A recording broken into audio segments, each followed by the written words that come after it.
Here comes the podcast. Okay. Hello and welcome to Thanks for the Music After Dark. We're recording this after 9 p.m. After 9:30 p.m. After 9:30 p.m. on a weeknight. Hell yeah, that's Thanks for the Music After Dark. Early bedtimers, beware. It's We're late. Put on our late night radio DJ voices. Oh yeah. Oh yeah. I'm not tired at all. No. We're not doing that. But it was fun to think that we could. Welcome to the podcast. Play that theme music.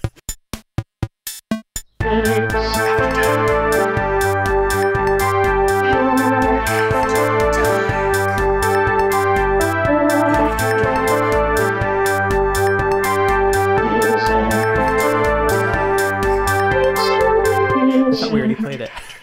Oh, okay. Well, then cut that. Whatever. Okay. Yeah, No, welcome. no, we'll So this is cut mine. Thanks. Okay, what is this called? This is Thanks for the music. It's the only podcast where two friends talk about music. Talk about tunes. My name is Decker. I'm Hannah. We're We're your back at it. co-hosts. We're back at it after a brief hiatus. The most consistent uploading schedule in the podcast game. Like clockwork, we're always in your phone, popping up in a regular interval. I'm sorry if I have a bit of a cold, so if I accidentally sniff or cough in the middle of you speaking, just think of it as ASMR. As the person who edits this podcast, I do 25% pauses, 25% talking, 25% coughing, 25%. I don't even know what. How many? I think you listed 25% like more than 4 times. Math, baby. Yeah, we don't do that. Yeah. Cool. So, you just cracked open a seltzer? It's the seltzer checking music. What are you drinking today? LaCroix Lamb, bubbly mango, or are you drinking something different? Yeah, what are you drinking? Okay, so this unfortunately is this is the worst seltzer I've ever had. It's LaCroix Cherry Blossom. Tastes like lotion. Are you kidding? I was like literally, I just saw a TikTok about it yesterday, and I was like, oh my god, look, we have to go and get the Cherry Blossom seltzer. That good? Okay, so this is my review. So while you're drinking it, it's fine. It's crisp. It's refreshing. It's fine. But then like the moment that you stop drinking, the aftertaste is just lotion. It's like Bath and Body Works. It's just like cherry blossom lotion in your mouth. It's not good. It's kind of painful to drink. We are out of any other type of seltzer water in this household, unfortunately. I still want to try it. I mean, knock yourself out. What are you drinking? Funny enough, I'm also drinking a seltzer that I don't like. I got the Aldi Bella V brand lime, and like when it's cold, it's fine. It's like a decent lime. Yeah. But then as soon as it like warms up, it gets really bad. And like the whole time, it's like a really like fake tasting lime. Like it says natural flavors, but it tastes super fake. It tastes like green. Yeah. It tastes like green. Yeah. Bella V, good life. More like bad drink. Hey, there we go. Hey. I still have not had any of Aldi's seltzer products. The coffee one I got, That looked good. also, it's okay. It has a hint of vanilla, even though there is like another like coffee with vanilla flavor seltzer. Weird. So that I did not like, because I do not like vanilla. I am Right. anti-vanilla. But not bad. But the lime, bad. Yeah, but I bought it, so I have to drink it. So actually, I got sort of a bundle of like a bunch of different flavors I've never had before, because I did Kroger like curbside pickup, and so I ordered just my usual like I wanted cranberry or cran raspberry, whatever it is, passion fruit, Jezebel likes pamplemousse, and so we ordered a bunch of those, but they were out of like all of that. So like, so we got orange. We got like just like a bunch of different ones. And the orange one is actually orange LaCroix. I actually really like. It sounds like it'd be good. Because to me, there's a mandarin LaCroix that's really good. No, I haven't had that. That sounds good. But tell me about the orange. Well, because just like it tastes like how I remember orange soda tasting as a kid, because like I'm like super sensitive to sugar in my drinks now. Like I don't like sweet drinks really, so it's perfect. It just like tastes just like an orange drink. So it tastes like what it probably orange soda tasted like to me when I actually like sugar. So I'm all about it. I was hesitant to crack them open. Yeah, but they're good. It's almost like a dessert seltzer to me. Ooh, like there's dessert seltzer. Obviously, there's like no sugar or anything in it, but it's, yeah.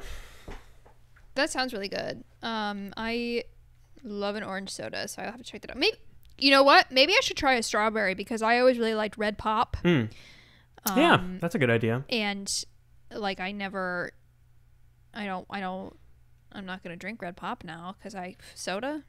No. Should we have like a segment in this podcast where we both try like a new flavor? We should. Is that too off topic? No, and like I said, I wanted to do TikToks where I just review seltzers, but I haven't done it yet. I still think that's your moneymaker for sure. I know. Maybe oh my god, if you got sponsored by LaCroix or something, that would be fun. Can you imagine? I'd be so jealous. All right, maybe I will do it. You get sponsored by LaCroix. I got sent to a fucking collections agency from San Pellegrino. That's right. To the listeners, I accidentally did not pay my San Pellegrino delivery bill, so they sent me to a collections agency. You got to do what you got to do for. It was a betrayal. Anyways, we talking tunes. Yeah, that was like a 10-minute discussion on seltzer. It's after dark. You're right. We drink seltzers after dark. No rules. No rules, baby. We drink seltzers we don't like. Yeah. Okay. I think. Did you go first last time? I think I went first last time. Does that mean I get to go first this I think time? it does. Oh my god. Okay. Well, I didn't even pull up the song, so let me do that. Nice. I am so excited to talk about this because this has been like a saga for me with this song. The song I am doing for you. Okay. And like I'm gonna explain my reasoning after I've sent it to you. Okay, so the song that I have picked is called I Need a Freak by the group Sexual. That's Sexual Harassment with 2 R's. Hell yeah. It's just a fun, stupid song. Now let me spin you a tale. Please do. Okay. So controversially, this is thanks to the music after dark. I enjoy a couple songs by Tyga. I understand and I know about the accusations against Tyga and that he is probably a bad person. But sometimes I just like to shake my ass to a Tyga song.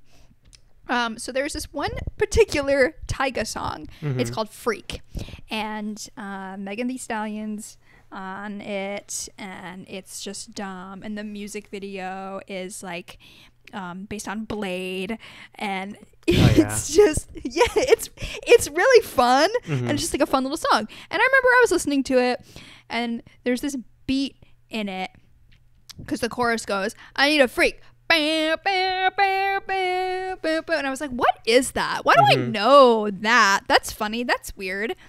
And at the same time, I was still teaching music.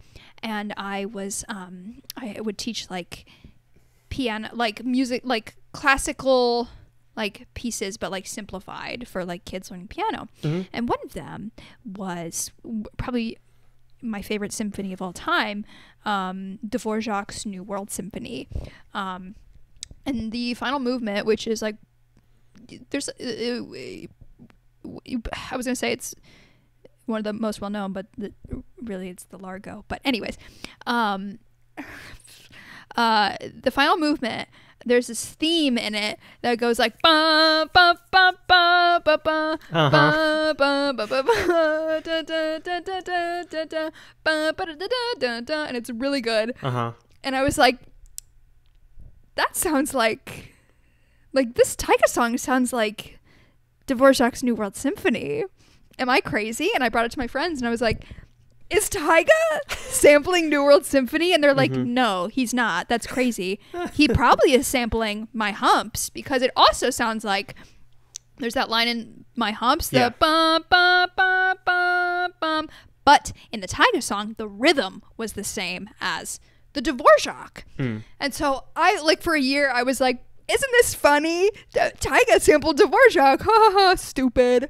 That was your party, like, fact. Yeah, I thought, fun fact. I thought it was like just like a fun joke, and I'd be like, ha ha ha, don't you think he's sampling Dvorak? How funny.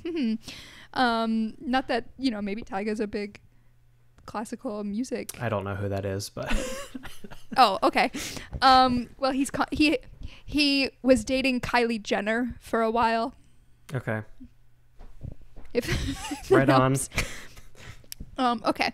Anyways, so like a couple months ago, we were cooking and listening to the New World Symphony, because I have like an album of it, and I was like, oh, you're gonna love this. It's New World Symphony. It's amazing. I love it. So we're playing it, and of course, I start telling my fun story about, like, wouldn't it be funny if Tyga was sampling Dvorak? Yeah. And the more I was talking about it, the more I was convincing myself that I was right. So I decided, well, I'm just going to Google it. I don't know why I didn't yet. Why I haven't done this. So I Google Tyga, Dvorak, New World Symphony.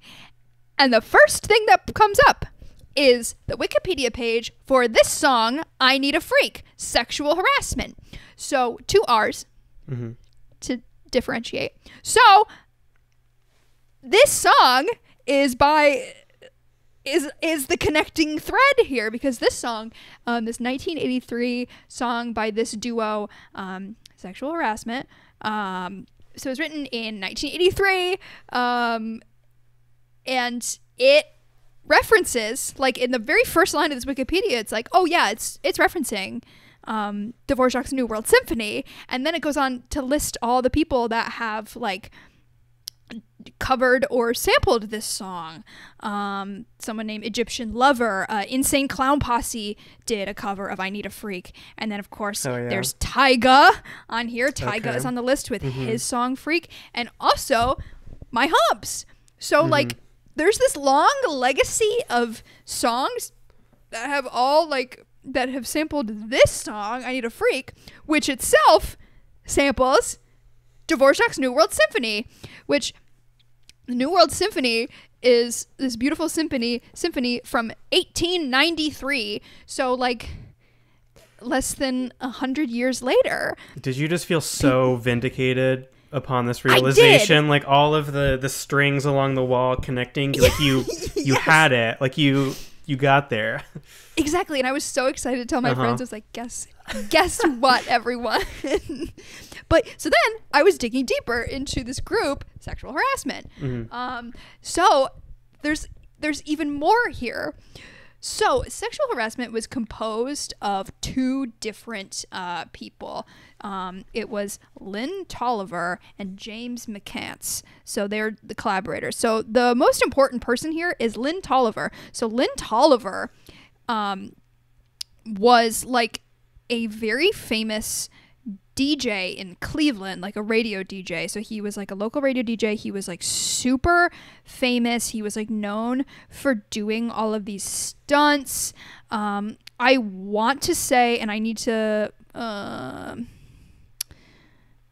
make sure I am actually saying like the correct award that he won, but I think he was like the first Black man to win an award for like radio excellence in Cleveland. Oh, yeah. Like he was like a huge deal, but he was also like writing this album, he was just kind of like, yeah, I just like kind of wanted to write an album. I just kind of wanted to like do some stuff. I knew that like sex sells, so that was like a part of it.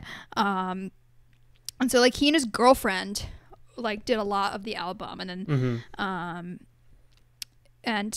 it like no one really wanted it, but then it became like this like sleeper hit, this single, I Need a Freak. And like the whole album is just dumb. It's just dumb, stupid, like sexualized, like electro, like hip hop, like it's early hip hop. Yeah. And like so he put together a band as like the record became successful, and so it was like a little touring band, but he didn't even like sing in the band.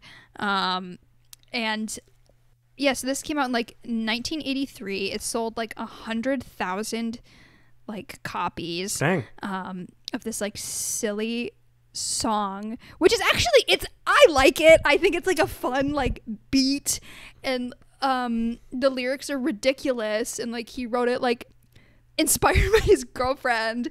But like there's like some other songs in the album that are really just like silly. There's like one called like Exercise Your Ass Off, that's like a workout track. And there's one that's really, that's my other favorite is like this song called We Want Prince, which is just where they list a bunch of Prince songs, and then the chorus is just we want Prince.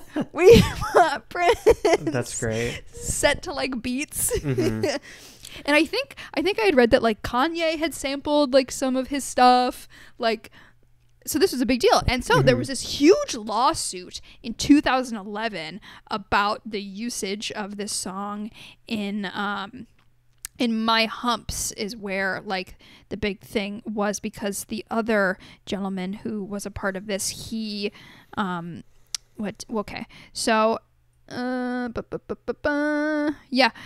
Lynn Tolliver won $1.2 million in a music sample lawsuit. Dang. Because it was unauthorized for use, because when he registered the song, Tolliver was registered as a songwriter, but then this other guy, James McCann, was like, yeah, go ahead, use the song. And but Tolliver never got any of the royalties from the song My Humps, which we remember the chokehold. It was a force that song in society. Yeah. Yes. Yeah, like it still has. Like everyone still knows that song. So he was able to win like $1 million. He was like, I guess like when he won this lawsuit, he was like near bankruptcy and unemployed. So it like really, so he like finally got like what he deserved for writing this song that so many people have heard in some capacity, that still lives on today thanks to Tyga. And unfortunately Lynn Tolliver died this year in February, February 13th. So this was like a very recent passing, but like they've like since like reissued this album, and why am I offline? Okay, there, I'm back on Wi-Fi. But like, yeah, sorry, my Wi-Fi cut out for a second. But yeah, so they've since reissued this album, and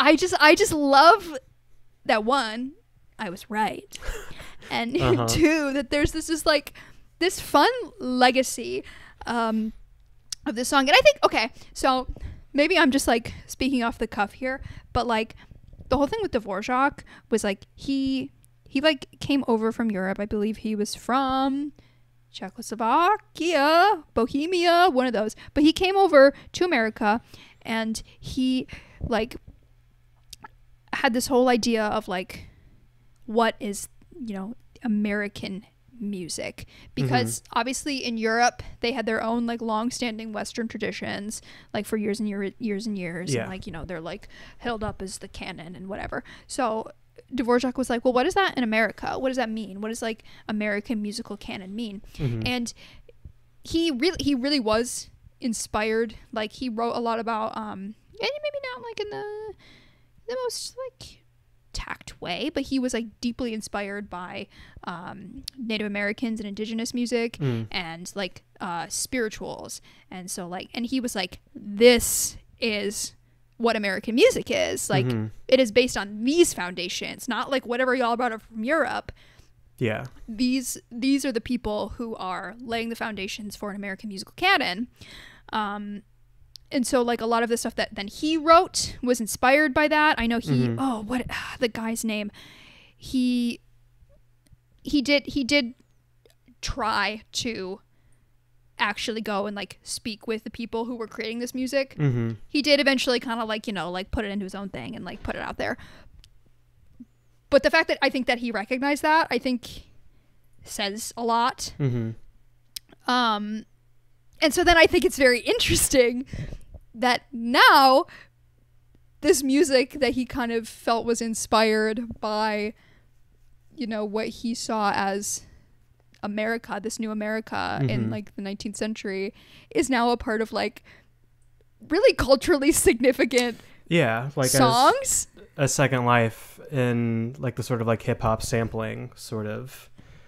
Which also is like another absolutely uniquely American music. Like so I just think that's such like an interesting thing. Like almost 100 years later, like someone was like, let's put this on a song and here's hip hop. And that's so I don't know. I just think super that's so interesting. Cool. Yeah, I mean, the song sounds great. Like, it sounds like it was an 808 drum machine that they were using. Maybe not, but that's what it... Just, like, the drums sound great. Like, they've got that, like, dirty bass on top of it. Yeah, it's just... Wow. that, like, driving, thumping bass. It's... Yeah, it sounds great. And, yeah, like, sampling and all of that stuff is just, like, so interesting. Like, I did a little bit of research on that, like when I did a music production program at the library. Like we had like one program that was about sampling, so we talked about sampling, and it's just such a unique and like cool sort of history. I love learning all about that. Like I made a Spotify playlist with like a bunch of like older songs, and then it would be like, what new song sampled this sort of thing, you know? So yeah, you know, all of that. So because there's also like a direct, like you can like literally see the direct lineage of music from like newer artists sampling older artists. It's super cool. I love learning about stuff like that. So that's super interesting to me. Yeah, I just thought this was so funny. And he called the group Sexual Harassment because everyone already knew what it was, and it was a household term already, so he didn't have to spread the word. Sexual harassment was the first good use of the name, and I didn't have to market the name or make the name a household word. It was already a household word. Gotcha. But he spelled it with 2 R's to differentiate. Yeah, dude. But yeah, so I just thought that was like such like a fun little rabbit hole I stumbled into. Yeah, Dvorak. That's Tyga, great. That's a great story. Lynn Tolliver, sexual harassment. Yeah, I was right. You were absolutely right. Hell yeah. Yep, I dig it. That's a great song. Hell yeah. Yeah, it's great. I'll send you We Want Prince. Yes, please do. That sounds great. All right. So for my song today, I do not have a like compelling mystery story to go along with it. Detective story, musical detective story. Just honestly, this is like something that I was more into like a month or so ago. It's been a while since we've recorded, but I've been wanting to talk about this. So revisiting it. So we are going to talk about the song Our Love by Donna Summer. Ah, yeah. This really is Thanks for the Music After Dark. This is truly like pop this on and dance, everybody. Like hell yeah. We're really playing the only the best We're dancing club tonight. bangers. We are like, True yeah, bangers. I'm ready to party. This is great. I love disco. Yeah, I've got the record of Bad Girls, the album that this is from, which is great. For some reason, on all of the like digital versions of this album, so like on like Apple Music and YouTube and stuff, at the bottom of the album there's like a bright red bar that says over 70 minutes of music, which is like such a weird way to advertise that because it's just like, this is music and there's a lot of it, and that's like a selling point, I guess. More than an hour. Yeah. That's but funny. yeah, I've got the record here, and just like everything about it, like, I don't know if you can see it, but like you open it up and there's like a bunch of different pictures of her with a group of like people that all look like they're extras in like Prince's Purple Rain. You know, they got that vibe going on. Like they're all hanging around like the same lamppost, and there's like a cop like looking at them. And on the back, there's like a driver. It's like point of view from a driver in a car, and it's like the driver has a cigarette in his hand and is pulling up to Donna, also smoking a cigarette under the lamppost. It's just, everything about this is incredible. Just like her, like the aesthetic on this album is just chef's kiss. Perfect. I have to ask, because like the whole time that I like knew you've never said a word about disco, and now you're like collecting Donna Summer memorabilia and like are all about it. What inspired this incredible change of heart? Yeah, so what happened, it was very serendipitous. Like several months ago, I was watching a YouTube video, and it was some sort of like online music class, or it was like some music education thing. They were doing a seminar, and the seminar was about sort of deconstructing New Order's Blue Monday, which like, whatever, I was just like kind of bored. That's not something I'd usually watch. But the teacher was like, yeah, they like New Order took the doot from Donna Summer, Our Love, and you can hear it in the chorus. You know, it's just, you've got that delayed bass, so it's the ba ba ba da ba da ba da ba da ba ba, and that's exactly what Blue Monday is. How did we plan this so perfectly? Which is insane. And so like they played they played a clip of Our Love in that YouTube video, and I was like, wait, that's like really fucking good. What is that? And so I looked up Donna Summer on Apple Music, and I listened through Bad Girl, this album, and I was just like hooked, like instantly. Just like so many great things going on. Obviously, incredible voice, like so just like fun, just like, you know, like diva singing, just like giving it her all. Amazing, like the drum sounds great, like the synth stuff like sounds phenomenal. Like in like half of the songs there's like horn sections, like guitar. It just, like, listening through this album, it just feels like a giant party. Like, I don't know if they actually, like, I don't know if they recorded these songs like live, or if they, you know, like multi-track them or whatever, but the way it sounds to me is it just sounds like a group of musicians just like jamming together, and like it's just it's so great. It's so fun to listen to. Like, I don't know if it's like, I don't know if it's the frequencies or what, but just like being in my car and like listening to this album, it just like feels good. It's just like it's hitting that right spot. Like, I'm hearing all the things that I want to hear, like in the register that I feel like I want to hear them. Super fun to dance to, super fun to sing along to, just like it's just great. And so listening through this album and just like learning more about Donna Summer, and I've talked to you a little bit about this off pod, but I have been getting a little bit more into disco because of it. And like really, I really haven't strayed outside of just listening to Donna Summer as far as disco goes. But like got as some ABBA, they have some disco. That's absolutely. But like as someone who was kind of raised and like was like really into like punk rock up until their mid-20s,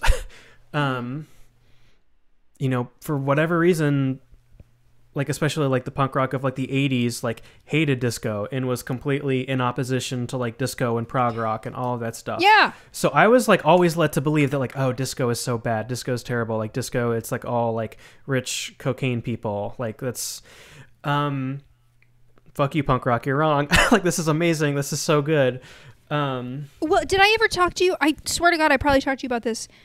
Someone sent me like this article from like the New York Times like a while ago or whatever, and about like what music are we going to send into space, and like I don't think so. Like, I don't think you've mentioned this. So the article was like kind of about like they were talking about how they decided kind of what they were going to send into space and what that means, because I think they sent up like Chuck Berry or something. Is this the Voyager?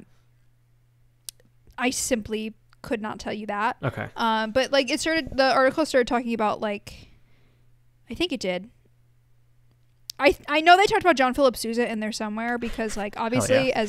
as you know from me, he did a lot, but he's really only remembered for like his marching band stuff, and how like time changes like how we see someone or like a figure.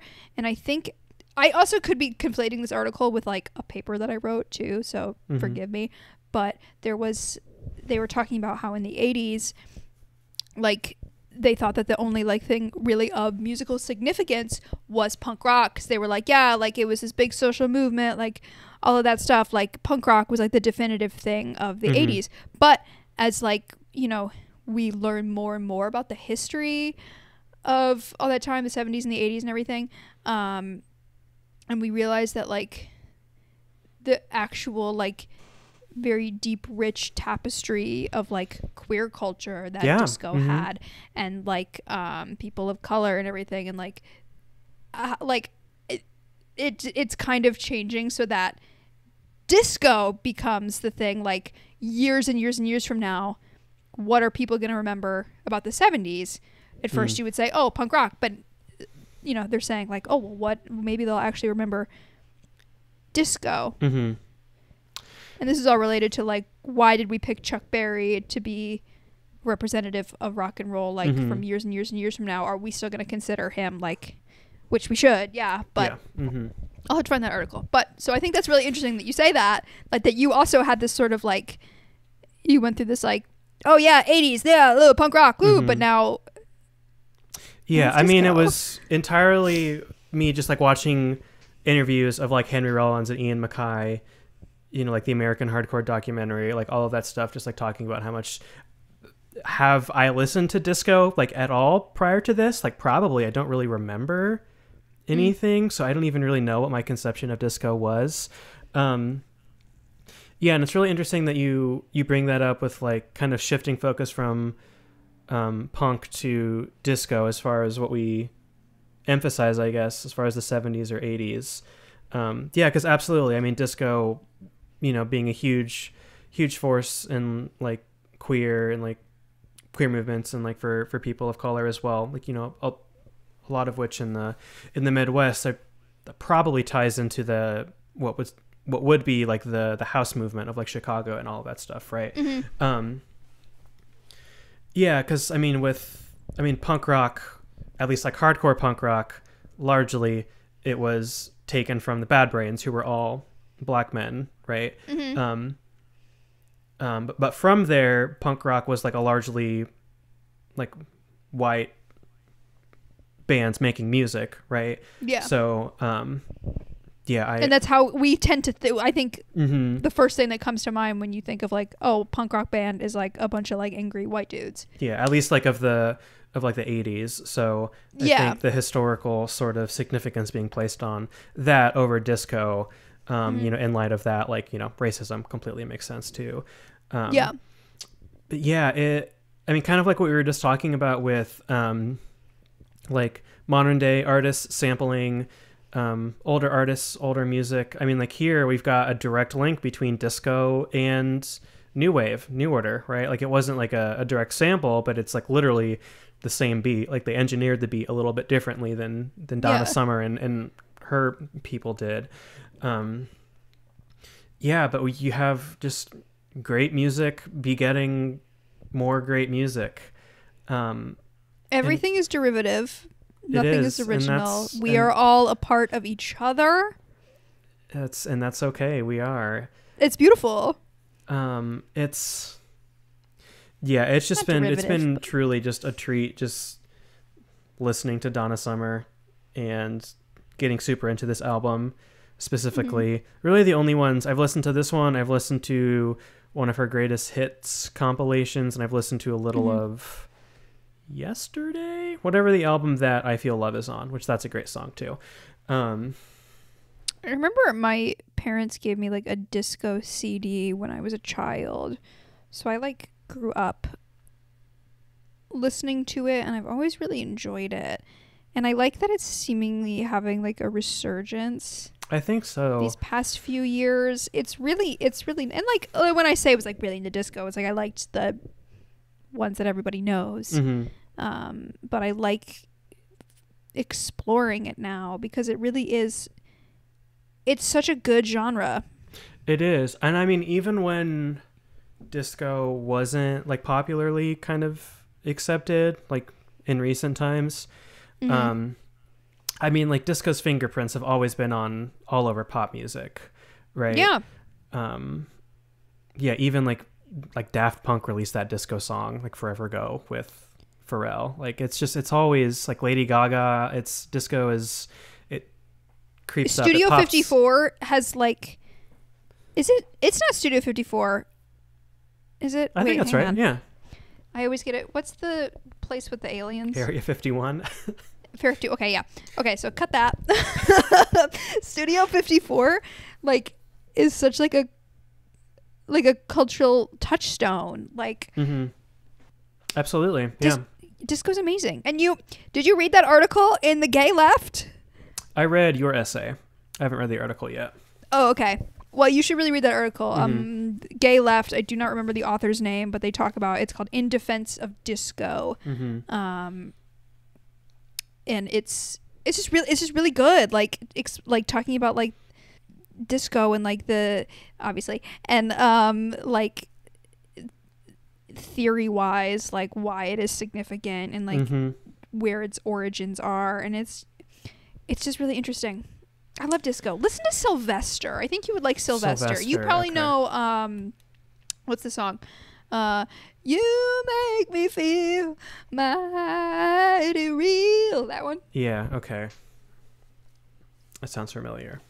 Yeah, I really like that one. Yeah, I don't really know where I will go from here as far as disco goes. I'll definitely check that out. Gloria Gaynor. Okay. First I was afraid.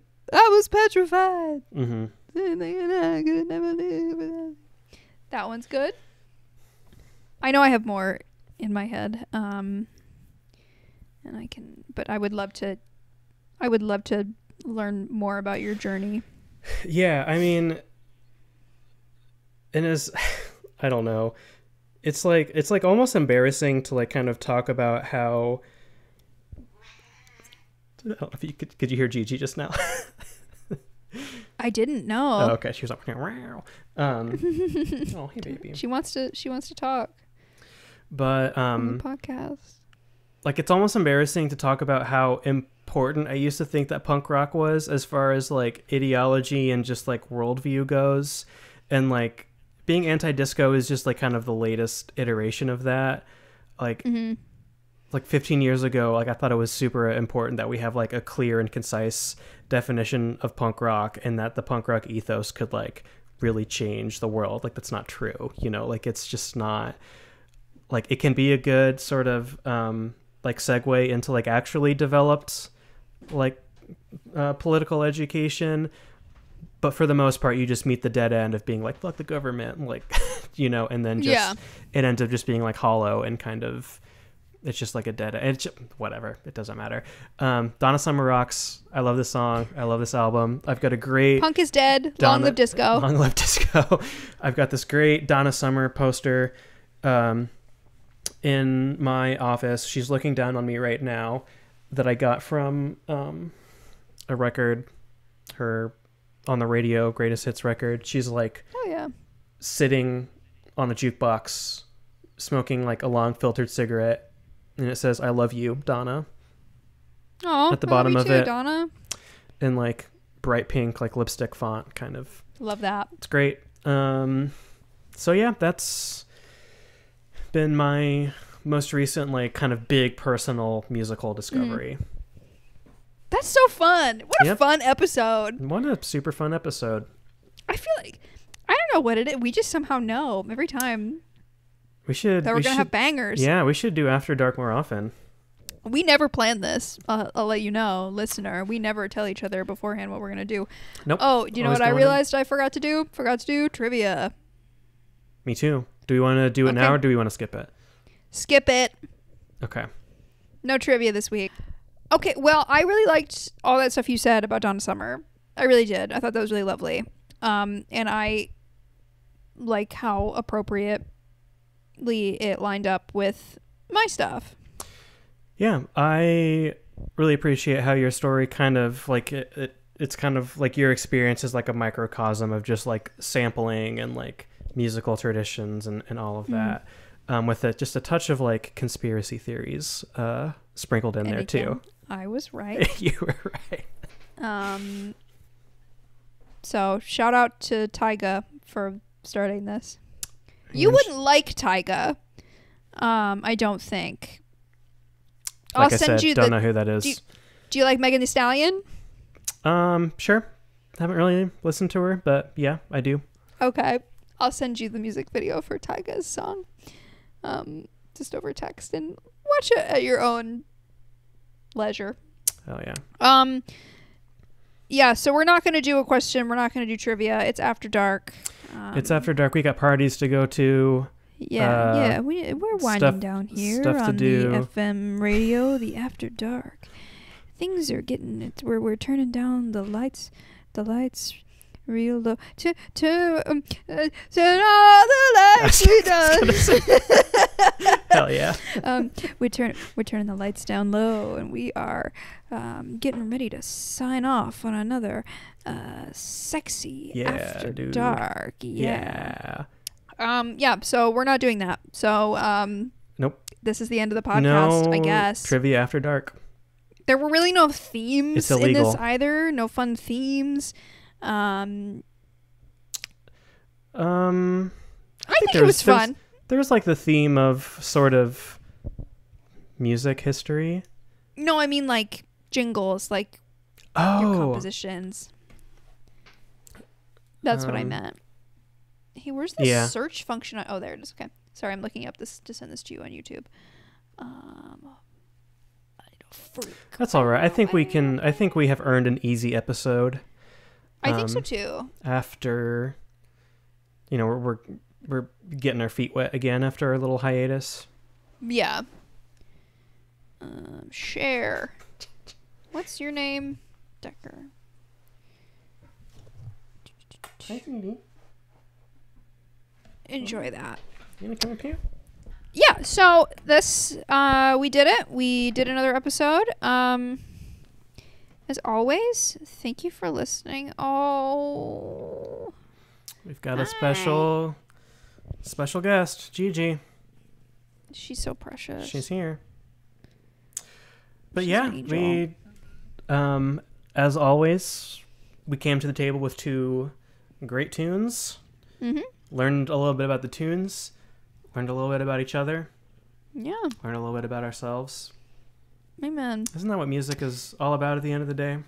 It really is. Wow. Go listen. We have a Spotify playlist that's like linked in descriptions. Go follow us on Instagram. Yeah, thanks for the music pod, and I think "for" is actually the word FOR. Thanks for the music pod. Yeah, Spotify. Instagram. I think that's it. And yeah, well, we'll see you later. Yeah, thanks for joining us. We'll see you next time. And thanks for the music. Hell yeah, that was good.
It's the salsa check and music.